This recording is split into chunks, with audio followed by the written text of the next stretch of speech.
Hi friends. 5 నిమిషాల విధి వింటే పుస్తకాలకు మీరు ప్రాణం తీస్తారు. చదవాలనిపిస్తుంది. కానీ పుస్తకం తీస్తే మూసేయాలనిపిస్తుందా? అందరూ అంటారు. పుస్తకాలు చదువు జీవితంలో మారుతుంది.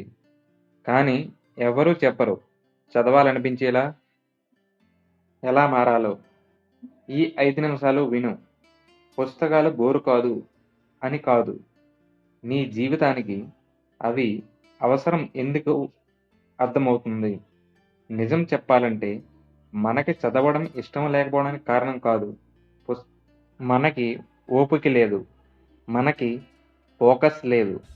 మనకి వెంటనే ఫలితం కావాలి. కానీ పుస్తకాలు ఓర్పు నేర్పిస్తాయి. ఆలోచన పెంచుతాయి.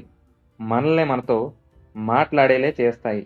అందుకే అవి కష్టమనిపిస్తాయి. పుస్తకాలు చదివే వాళ్ళు అంత తెలివైనోళ్ళు కాదు. కానీ చదవని వాళ్ళకంటే ఎక్కువగా ఆలోచించేవాళ్ళు.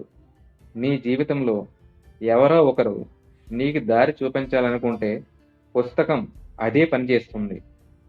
నీకు ఎవరూ లేని రోజు కూడా పుస్తకం నీతోనే ఉంటుంది. ఒక్కసారి ఆలోచించు. నీ బాధలు, నీ భయాలు, నీ సందేహాలు నీకు మాత్రమే వచ్చినవని అనుకుంటున్నావా? లేదు.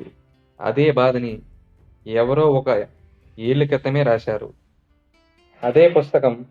పుస్తకం అంటే పేజీలు కాదు. ముందే నడిచిన మనిషి జీవితం.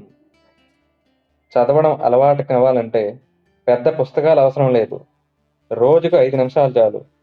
ఒక పేజీ చాలు. ఒక ఐడియా చాలు. నీ ఫోన్లో రోజుకు 30 నిమిషాలు రీల్స్ చూసే బదులు 5 నిమిషాల పుస్తకం చదివితే చాలు. నీ బ్రెయిన్ నిన్ను గౌరవించడం మొదలుపెడుతుంది. పుస్తకాలు చదివితే నువ్వు మాట్లాడే మాటలు మారుతాయి.